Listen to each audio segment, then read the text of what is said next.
పథకాలు ఏమి రావట్లేదా? ఏముండే ఏం పథకాలు ఏముండే మామూలుగా ఇదివరకు ఇచ్చిన పథకాలు ఇప్పుడు అన్న పథకాలు ఒకటి రావట్లే.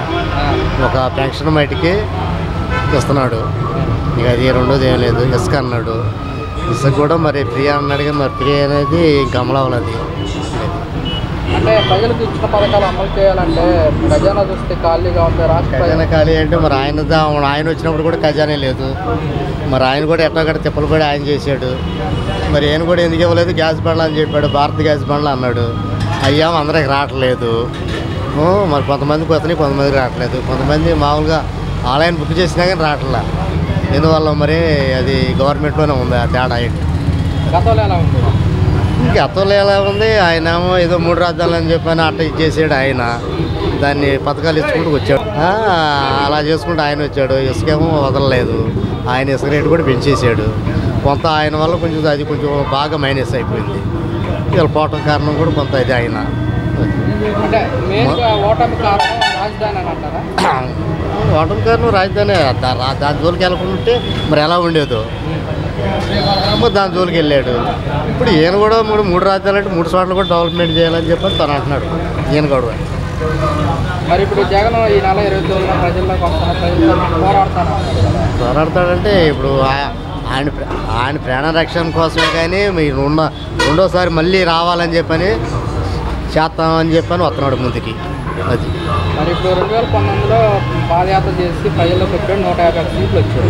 మరి ఇప్పుడు ప్రజల్లోకి రావడం వల్ల మరి వైఎస్ఆర్ కాంగ్రెస్ పార్టీ అవకాశం ఉందంటారా? అవకాశం ఉండొచ్చు, ఉండకపోవచ్చు, చెప్పలేము. ఏం చేసే పరిపాలన బట్టి. నేను వచ్చి కూడా 6 నెలలు 7 నెలలే కదా. ఏదైనా కొంచెం బాగా డెవలప్మెంట్ చేశాడు అనుకో, అన్ని పథకాలు ఇచ్చి మరి ఆ రోజుకి ఎట్టడుతో చెప్పలేము. ఎందుకంటే మనం ఇప్పుడే ముందుగా అనుకోవటం కరెక్ట్ కాదుగా. అంటే మనం ముందుగా అనుకోవటం కరెక్ట్ కాదు. ఈయన పరిపాలన ఇప్పుడు వచ్చి 6 నెలలు 7 నెలలు అవుతుంది. ఇప్పుడు 7 నెలల్లో ఇప్పుడు ఏం తెలలేదు కదా. ఇప్పుడు స్కూల్ పిల్లలదే కానీ మరి అమ్మఒడి కానీ ఇవన్నీ మనం ఉండే చాలా ఉండే ఈయన చెప్పిన హామీలు. మరి ఆ హామీలన్నీ ఇస్తే మిమ్మల్ని ఆయనే రావచ్చాము. ఎంత జనం తీర్పు కదా. అది ఏదో నేను ఎరగదెత్తా పుడతానని చెప్పని నేను మాట ఆడు అనుకున్నా, ఇక్కడ జనం వేయాలి. అది జగన్మోహన్ రెడ్డి కానీ వైసీపీ పార్టీ అన్నమాట ప్రభుత్వం మీద పూర్తి వ్యతిరేకత వచ్చింది. 40% ఓట్ బ్యాంక్ మాకే ఉంది, మేము ఈసారి గెలుస్తామంటారు. నిజమేనంటారా? ఎందుకంటే గెలవచ్చు. ఎందుకు గెలవచ్చు అంటే రేపు ఆయన ఏమేమి హామీలు ఇస్తాడో మళ్ళీ కొత్తగా ఇచ్చాడు హామీలు. వాళ్ళు ఏంటంటే ప్రజలు చంద్రబాబు ఏం చేశాడు? ఆయన అంచెలంచెలుగా 3000 చేశాడు వృద్ధా పెన్షన్. వాళ్ళకేమో వాళ్ళకు కూడా 3000 ఇచ్చాడు. ఏది వికలాంగులకు కూడా. వాళ్ళకేమో ఏకదమ్ 6000 చేశాడు. 3000 పెంచాడు. వీళ్ళకేమో 3 అన్నది 1000 పెంచేసాడు. అది ఇప్పుడు పర్లేదని అంటున్నారు. అంటే మంచి పర్లేదు అనుకుంటున్నారు జనం. మరి ఏం వచ్చి రేపు ఏమంటాడు చెప్పలేం కదా. దాన్ని బట్టి కూడా ఉంటుంది. కొంత ప్రజలు మలుచుకోవాలంటే వాళ్ళు ఏం చేసే వాగ్దానాలు బట్టి ప్రజలు నమ్మటానికి సిద్ధంగా ఉంటారు.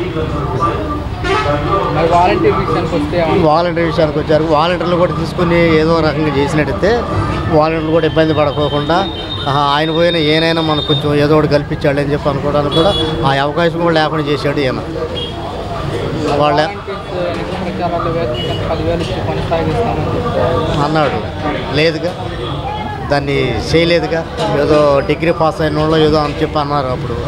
ఇప్పుడు అది లేదు ఇది లేదు మొత్తం తీసుకెళ్ళి పక్కన పెట్టేశాడు దాన్ని.